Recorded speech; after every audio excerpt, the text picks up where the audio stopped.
గత 20 సంవత్సరాలుగా ముఖ్యంగా 2 దశాబ్దాలుగా ముఖ్యంగా మీడియా ముందు మీకు ఈరోజు మేము ఇక్కడ దాకా వచ్చామంటే మీరు గిరిజన ప్రజల కష్టాలను గుర్తించి మీరు మీ మాధ్యమాల్లో మీరు పెట్టకపోయినంటే మీ పత్రికల్లో పెట్టకుండా ఉండుంటే ఈరోజు ఈ న్యూస్ కూడా బయటకు వచ్చేది కాదు. సో ముందుగా ఈ సమస్యని బయటికి వెలికి తీసినందుకు మీకు ధన్యవాదాలు చెప్తా ఉన్నాను. అలాగే మీ యాజమాన్యానికి పాత్రికేయులకి స్పందించే జర్నలిస్ట్ సోదరులందరికీ కూడా నా హృదయపూర్వక ధన్యవాదాలు.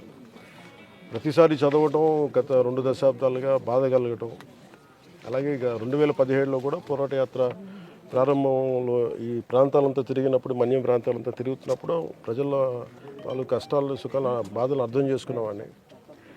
సో ఒకసారి మనం వచ్చిన తర్వాత ముఖ్యంగా పంచాయతీరాజ్ సంబంధించి ఏజెన్సీ ప్రాంతంలో ఉన్న పంచాయతీలు ఎన్ని ఉన్నాయి, వాటికి రోడ్లు సమస్యలు ఏమున్నాయి, నీటి సమస్యలు ఏమున్నాయి, అలాగే పట్టాల సమస్య ఏముందని మాట్లాడుతూ ఉంటే దాంట్లో క్రమంగా ఈ ముఖ్యంగా నాకు ఏమనిపించిందంటే ఈ డోలీలతోటి చాలామంది ఇంకా కిందకి దిగటం, సరైన మెడికల్ ఆరోగ్య సౌకర్యాలు లేకపోవడం చాలా బాధ కలిగించింది.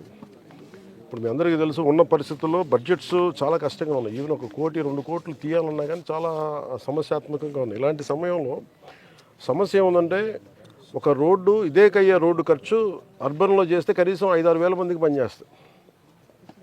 ఇక్కడ రోడ్డు కేవలం మానవతా దృక్పథం, ఇక్కడ ఓట్ల కోసం కావాలి. ఎందుకంటే ఇక్కడ మొత్తం ఈ రోడ్లన్నీ ఈరోజు 110 కోట్లు ఖర్చు పెట్టిపోతున్నాం. ఈ రోజున ఈ 105.33 కోట్లు, దీంట్లో పంచాయతీరాజ్ నుంచే నరేగా నిధుల నుంచి 72.20 కోట్లు, పంచాయతీ నుంచి 33.13 కోట్లు ఖర్చు దానికి శంకుస్థాపన చేయడానికి వచ్చాం ఈ రోజున. ఇది ఓట్ల కోసం, ఎందుకంటే ఇక్కడికున్న జనాభా చాలా పల్చగా ఉండదు. అంటే దాదాపు ఇక్కడ 420 పంచాయతీలు ఉన్నప్పటికీ కూడా కానీ గ్రామాల వరకు 2612 తాండాలు కానీ చిన్న చిన్న కుగ్రామాలు కానీ ఉన్నాయి. సో ఇది సహజంగా ఎన్నికైన ప్రతి ప్రజాప్రతినిధి ఏం ఆలోచిస్తారంటే మాకు ఇక్కడ ఓట్లు పడవు కాబట్టి ఇక్కడ దృష్టి సారించాల ఎన్ని దశాబ్దాలు. కానీ ఎన్డీఏ ప్రభుత్వం గౌరవ ముఖ్యమంత్రి చంద్రబాబు గారి నాయకత్వంలోని ఎన్డీఏ ప్రభుత్వం కేంద్ర ప్రధానమంత్రిగా కేంద్ర సర్కార్ నడుపుతున్న నరేంద్ర మోదీ గారి ఆధ్వర్యంలో ఇది చాలా ప్రత్యేకమైన కార్యక్రమాలు ఉన్నాయి, ప్రత్యేకమైన ప్రోగ్రామ్స్ ఉన్నాయి. వీటన్నిటిని సద్వినియోగం చేసుకొని ఈ రోజున ముందుకు తీసుకెళ్ళాం. మన ముఖ్యమంత్రి గారితో దృష్టి కూడా తీసుకెళ్ళాను. ఇది నిజంగా చాలా బాధాకరంగా ఉంది. మీరు ఉన్న ఆర్థిక పరిస్థితులు మేము అర్థం చేసుకోగలం, కొంచెం మీరు సహకరించే నిధులు కొంచెం ఇవ్వాలి అంటే ఆయన పెద్ద మనసుతోటి దాదాపు 49 crores ముందస్తుగా కొన్ని 24 పంచాయతీలకి కనెక్ట్ అయ్యే రోడ్ని ముందస్తుగా మంజూరు చేశాం. ఇవన్నీ కాకుండా ప్రత్యేకంగా కేంద్ర పథకాలు కొన్ని ఉన్నాయి, ముఖ్యంగా ఈ జన్మన్ పథకం కింద, అలాగే ప్రత్యేకంగా కొన్ని ట్రైబ్స్కి వల్నరబుల్ ట్రైబ్స్కి అందేలాగా కొన్ని పథకాలు ఉన్నాయి. వాటన్నిటిని సద్వినియోగం చేసుకొని ముందు దీనికి కావాల్సిందల్లా నేను ఒకటే చెప్పాను, మనసున్న చోట మార్గం ఉంటుందని. అందుకని ఉన్న పథకాలన్నింటినీ అన్నింటినీ క్రోడీకరించుకొని ఒక తాటిపైకి తీసుకొచ్చి ఈ రోజున మేము ఇక్కడికి వచ్చాం. ఇక్కడికి నిన్న ప్రోగ్రాం ఒకటి, ఈరోజు మటుకు ఇవి 72 గ్రామాలు కానీ 72 ఆవాసాలు కానీ 4369 మంది జనాభా ఇక్కడ. ఈ అనంతగిరి మండలం వనకోట గ్రామ పంచాయతీ గుమ్మంతి గ్రామం నుండి రాచకిల్లం గ్రామం మీదుగా రెడ్డిపాలెం గ్రామానికి పంచాయతీరాజ్ నిధులతో 5.5 కిలోమీటర్ల మేరకు 5,56,00,000 అంచనాతో తార్ రోడ్డు నిర్మాణానికి ఈ రోజున పంచాయతీరాజ్ ఇంజనీరింగ్ విభాగం ద్వారా మేము ఈ పనులు చేయడానికి శంకుస్థాపన చేయబోతా ఉన్నాం. అలాగే దీనివల్ల 249 మంది జనాభా దీనికి లబ్ధి పొందుతారు. మీరు ఊహించుకోండి, ఖర్చు పెట్టేదేమో 5.5 కోట్లు, దాదాపు 6 కోట్లు, కానీ జనాభా మటుకు 200. కానీ ఇది ఈ ఎన్డీఏ ప్రభుత్వం, మన గౌరవ ముఖ్యమంత్రి చంద్రబాబు గారి నాయకత్వంలో ఉన్న ఎన్డీఏ ప్రభుత్వం కేంద్ర సర్కార్ నడుపుతున్న ప్రధానమంత్రి గారి ఆధ్వర్యంలో మేము ఓట్ల కోసం చేయట్లేదు, మేము ప్రజల కోసం పనిచేయడానికి మేము ఎలాంటి ప్రభుత్వం చెప్పడానికి మేము దీన్ని తీసుకున్నాం. ఇది ఓట్లకి సంబంధం లేదు, ప్రజలు బాగుండాలి అన్న ఒక సదుద్దేశంతో మేము ఇక్కడ దాకా వచ్చాం. సో మీ అందరూ కూడా ఈ అల్లూరు సీతారామరాజు జిల్లాకి మీరు వచ్చి మీరు సహకరిస్తున్నది ప్రతి ఒక్కరికి పేరు పేరున ధన్యవాదాలు తెలుపుకుంటున్నాను. టోలీ రహిత ప్రాంతంగా మీరు చిత్రించడానికి చూస్తున్నారు. అవునండి. ఏదైనటువంటి కార్యాచరణ రూపొందించారు అంటే ముందస్తుగా ఇప్పుడు మీకు చూస్తే ఇప్పుడు ఒక్కొక్క గ్రామ పంచాయతీకి వెళ్తే, ఒక్కొక్క ఆవాసానికి వెళ్తే అంటే 20 మంది 20 కుటుంబాలే ఉన్నాయి మీరు వెళ్తే. కానీ వాళ్ళ సమస్యలు వాళ్ళ ప్రకృతిని కాపాడే పరిరక్షకులు వాళ్ళని కరెక్ట్గా కాపాడుకుంటే వాళ్ళ ప్రకృతిని కాపాడేస్తారు. సో అందుకనే మేము ఇందాక మాట్లాడుతున్నానంటే ఒక 20 కుటుంబాలు ఉంటే ఒక చిన్నపాటి ఆవాసంలో అక్కడ కావాలంటే ఒక 2 హోమ్ స్టే లాగా మీరు కానీ ఇవ్వగలిగితే మన టూరిజం భాగం కూడా తీసుకురావచ్చు దీనికి. దానివల్ల మీకు కూడా 20 పంచాయతీ మీ ఆవాసానికి కూడా మీ కుగ్రామానికి కూడా మీకు కొంత లబ్ధి ఉంటుంది. అలాగే నీటి సమస్య ఒకటి నా దృష్టికి వచ్చింది. అలాగే ముఖ్యంగా వాళ్ళకి కూర్చోబెట్టి అంగన్వాడీ కేంద్రాలు లేవని కానీ చాలా వాళ్ళకి ఏమైతే మౌలిక వస్తువులు ఏం కావాలో అవన్నీ మా దృష్టికి తీసుకొచ్చారు, కలెక్టర్ గారి దృష్టికి కూడా తీసుకొచ్చారు. వీటికి ఒక సమగ్రమైన పరిష్కారం ఎతకాలి. ఎందుకంటే ఇలా కూర్చోబెట్టి ఒక ప్రెస్ మీట్లో చెప్పేది కాదు. డోలీ రహిత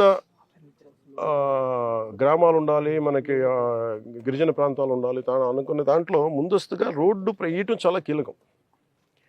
ఎక్కడో చోట మీరు అంటే ఇప్పుడు కనెక్టివిటీ, సంపూర్ణ కనెక్టివిటీ ఇది నిరంతరం ఇది మన గత ప్రభుత్వం ప్రయారిటైజ్ చేయాల.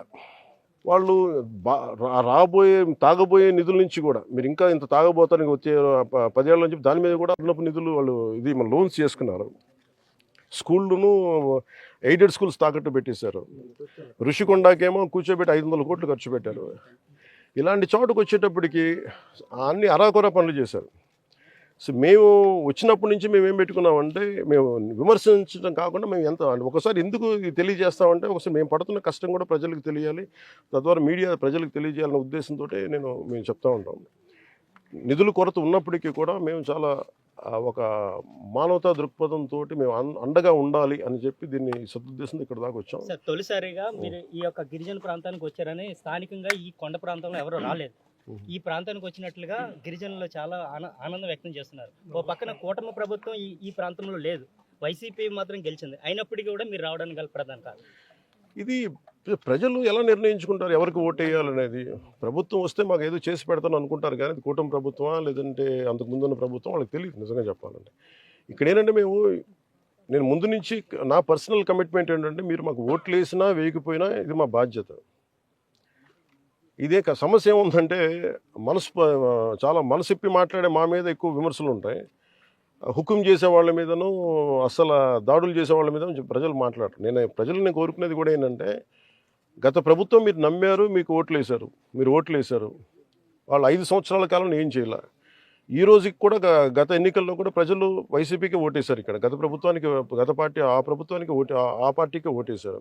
కానీ వీటిని అధిగమించి రాజకీయాల్లో మేము కోరుకుంటుంది ఏంటంటే ఇర్రెస్పెక్టివ్ హూమ్ దే ఓటు, ఎవరికి ఓట్లు వేసినా మా సమస్య కాదు, కానీ ప్రజలు బాగుండాలనే ఉద్దేశంతో వచ్చాయి. ఎందుకంటే ఇది మాకు ఓట్లు వేయలేదు కాబట్టి దూరం పెట్టడం, అభివృద్ధికి దూరం పెట్టడం, అలాంటి చిన్నతనపు మాటలు కానీ చిల్లర ఆలోచన కానీ మాకు లేదు. మాది పెద్ద మనసు ఉంది. ఆ పెద్ద మనసు మమ్మల్ని ఇక్కడ దాకా తీసుకొచ్చింది. మనస్ఫూర్తిగా మీకు నా ధన్యవాదాలు.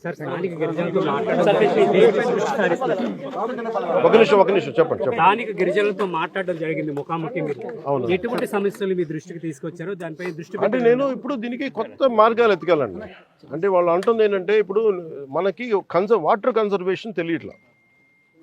దానికి కొంత ఇప్పుడు ఉదాహరణకి చాలా చోట్ల నీళ్లు లేని చోట, నీళ్లు పడని చోట కూడా గాల్లో ఉన్న తేమని ఆధారం చేసుకుని కొన్ని తెరలు లాంటివి కట్టి వాటి ఒకసారి టెక్నాలజీస్ ఉన్నాయి. అంటే బయటికి ఇంకా కొండపైకి వెళ్తే ఉన్న గ్రామాలకి మాకు నీళ్లు పడట్లేదు అంటున్నారు. దానికి కొంత ఇన్నోవేటివ్ టెక్నాలజీస్ అన్న చాలామంది ఉన్నాయి. అంటే తెరలు లాంటివి కడతారు, ఒక ఇనప తీగలు లాంటివి ఉంటాయి. అవి తేమను పట్టుకుని ఆ తీగలను ఏమంటుంది, ఆ ఇనప తీగలను పట్టుకొని నీటి జారి అది ఒక ఊట్లాగా వస్తాయి. అలాగా ఒకటి మెడికల్ ఆరోగ్య పరిస్థితులు సరిగ్గా లేవు, అదొకటి ఆలోచిస్తున్నాం. అలాగే ఫస్ట్ ఎయిడ్ మెడిసిన్ ఒకటి ఉండాలి. పాము కాట్లు కానీ వీటికి కొన్ని జంతువులకు సంబంధించి ముఖ్యంగా పాములకు సంబంధించి అలాంటి దగ్గరలో ఉండాలనేది ఒకటి నా దృష్టికి తీసుకొచ్చారు. అలాగే కొన్ని కల్వర్ట్స్, కొన్ని కనెక్టింగ్ రోడ్స్ లేవు అనేది తీసుకొచ్చారు మా దృష్టికి. అలాగే జూనియర్ కాలేజ్ 16 ఎకరాల భూమి ఇచ్చినా కానీ జూనియర్ కాలేజ్ లేదు. 5 ఈ మండలానికి సంబంధించి పంచాయతీలకు సంబంధించి అనేది చాలా దృష్టికి తీసుకొచ్చాను. గంజాయిది నేను 2017 నుంచి కూడా నేను చాలా విస్తృతంగా మొత్తం పాడేరు, అరకు నేను పర్యటించాను. నాకు ఉన్నది ఏంటంటే గంజాయి అనేది దాన్ని ఒక ముందు కల్చరల్, ఫస్ట్ ఏదైనా సరే మనం ఒరిస్సా నుంచి కొంతమంది ఇక్కడున్న గ్రామ దేవతలకి ఆ గంజాయిని దేవతలకి ఇది నైవేద్యంగా పెడతారు. ఇది బేసిక్గా ఇది గిరిజన ఆచార వ్యవహారాలు. అందువల్ల గంజాయి సహజంగా దొరుకుతుంది ఇక్కడ. మీరు సమస్య ఎక్కడ వస్తుందంటే మీరు ఎప్పుడైతే మీరు కమర్షియలైజ్ చేస్తారో అది సమస్య. అది వ్యక్తిగతంగా ఇన్ని దశాబ్దాలు వ్యక్తిగతంగా వారి ఆచార వ్యవహారాలకి సంబంధించినంత వరకు వాడకంలో ఉన్నప్పుడు ఇబ్బంది రాల, దాన్ని అక్కడ వదిలేసాం. కానీ దాన్ని కమర్షియల్గా దాన్ని ఎక్స్ప్లాయిట్ చేద్దామనే స్థాయికి వచ్చేటప్పటికి దాన్ని ఒక మాఫియాలాగా ఏర్పడి దాన్ని ఒక కార్టెల్లాగా ఏర్పడితే మటుకు ఖచ్చితంగా అది ఒక సమస్య అయిపోయింది. ఆ గంజాయి మత్తులో పడిపోయి ఇది ఏమైపోతుంది, ఇక్కడ పండించి ఇక్కడి నుంచేమో ఇది ఎక్స్పోర్ట్ అయిపోతుంది, కానీ ఇక్కడి నుంచి ఎక్స్పోర్ట్ అయిపోతుంది కానీ పక్క జిల్లాలకి వీటికి, కానీ వచ్చే ఉత్పన్నమయ్యే శాంతి భద్రత సమస్యలు కూడా చాలా తీవ్రంగా ఉన్నాయి. అందుకని వాళ్ళకి ఇది ప్రతిదీ పోలీసింగ్తో కుదరదు. కొంత అదే అక్కడ ఉన్న యువ సర్పంచులు కూడా అదే చెప్తా ఉన్నా, కొంత మీరు కూడా ఎడ్యుకేట్ చేయండి మీరు యువతని. అందుకని వాళ్ళకి మీకు ఏముంది, మీకు ఆదాయం కావాలి, ఆదాయం కావాలంటే ప్రత్యామ్నాయ మార్గాలు, టూరిజం ఒకటి ఉంది. అందుకు ఈ రోడ్లు వేస్తే టూరిజం ఉంటే దానికి కొంత డిస్కరేజ్మెంట్ ఉంటుంది. ఎందుకంటే ఒకేసారి మనం ఇనుప పాదంతో పెట్టేసి మీరు చేయకూడదంటే అది ఇబ్బందిగా ఉంటుంది. ముందు ప్రత్యామ్నాయ మార్గం, నేను ఆలోచించేది ఎప్పుడు వ్యక్తిగతంగా ఒక సమస్య ఉన్నప్పుడు దానికి ప్రత్యామ్నాయ మార్గం చూపించిన తర్వాత అప్పుడు we have to enforce the law అనేది నేను గాఢంగా నమ్మేవాడిని. So that's what. Thank you.